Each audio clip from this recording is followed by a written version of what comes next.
In the autumn of 1888, a shadow fell over London, a city already shrouded in fog and industry. But this was a different kind of darkness, one born from fear. In the impoverished, labyrinthine streets of Whitechapel, a killer began a reign of terror that would echo through history. He was a phantom, a whisper in the dark, and his legacy would be one of brutal, unsolved crime. He would become known to the world as Jack the Ripper. It all started in the early hours of August 31st. A woman named Mary Ann Nichols was found dead, her throat slashed twice. Her murder marked the beginning of a terrifying pattern. Over the next few months, 4 more women would meet the same fate, each crime more gruesome than the last. These women, known as the Canonical Five, were Annie Chapman, Elizabeth Stride, Catherine Eddowes, Kay, and Mary Jane Kelly. They were all poor, struggling to survive in the harsh reality of Victorian London. Their vulnerability made them easy targets for a predator who moved through the city's underbelly like a ghost. What made these murders so horrifying wasn't just the act itself, but the chilling precision with which they were carried out. The victims' bodies were not just killed, they were mutilated. Organs were removed with what many believed was surgical skill. This led to the terrifying theory that the killer was a doctor, or at least someone with anatomical knowledge. How else could someone perform such complex procedures in the dark, dirty alleys of Whitechapel, often in a matter of minutes? The killer was not just a madman. He was a calculating and skilled monster, confident enough to strike in public areas, sometimes mere yards from where people slept or patrolled.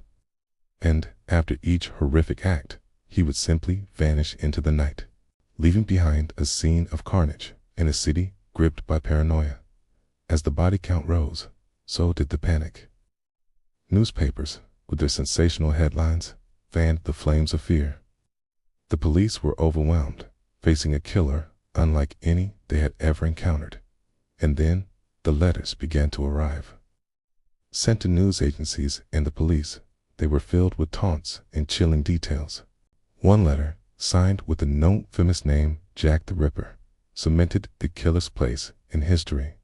Another, the notorious From Hell letter, is accompanied by a small box containing half of a human kidney, believed to have been taken from one of the victims. While the authenticity of most of these letters is still debated, they created a persona for the killer, a taunting, arrogant phantom who delighted in the chaos he created. The investigation was one of the largest in British history, yet it was fraught with challenges. Victorian policing was in its infancy. There was no fingerprinting, no DNA analysis, no blood typing. Detectives had to rely on eyewitness accounts, which were often contradictory and unreliable in the poorly lit streets of Whitechapel. They interviewed thousands, followed hundreds of leads, and identified numerous suspects, but every path led to a dead end. The killer seemed to know the area intimately, using its maze of streets and secret passages to make his escapes. He exploited the limitations of the police and the fear of the public, always staying one step ahead. So, who was he? This is the question that has haunted investigators and historians for over a century. The list of suspects is long and varied. There was Montague John Druitt, a barrister and schoolteacher whose body was found in the Thames shortly after the final murder. Some pointed to Suren Kolosowski, also known as George Chapman, a Polish immigrant and convicted poisoner who had medical training. Others suspected Aaron Kosminski, a local barber who suffered from severe mental illness and was eventually institutionalized. Theories have ranged from the plausible to the fantastic. Was he a frustrated doctor, a crazed butcher, or even a member of the royal family involved in a grand conspiracy? Each theory has its proponents, but none has ever been proven with concrete evidence.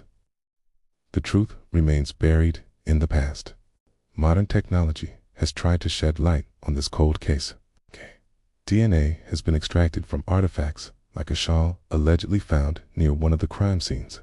Ecological profiles have been created to understand the mind of the killer. Graphic profiling has mapped the murders to pinpoint where he might have lived or worked. Yet, despite all these advanced techniques, we are no closer to a definitive answer. Every new piece of evidence seems to raise more questions than it answers. And the identity of Jack the Ripper remains one of history's greatest enigmas. The murders stopped as abruptly as they began. After the brutal killing of Mary Jane Kelly in November 1888, the Ripper fell silent. He was never caught, never brought to justice. His reign of terror ended, but his legend was just beginning. The case left an indelible mark on society. It exposed the deep poverty and social inequality of Victorian London, highlighted the need for police reform, and forever changed the way the public and the press engaged with crime. Today, the story of Jack the Ripper continues to fascinate us. It's more than just a true crime tale. It's a mystery that challenges our desire for answers and order. It reminds us that sometimes the darkness wins, and that some questions may never be answered. The cobbled streets of Whitechapel have changed, but the memory of the terror that once walked them lingers. Tate, the Ripper's identity is a secret that London has kept for over 130 years. A ghostly figure who emerged from the fog, committed unspeakable acts, and then disappeared back into it, leaving only a name and an eternal question.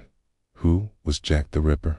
Thank you for watching. If you're intrigued by history's greatest unsolved mysteries, be sure to subscribe and hit that notification bell so you don't miss our next investigation.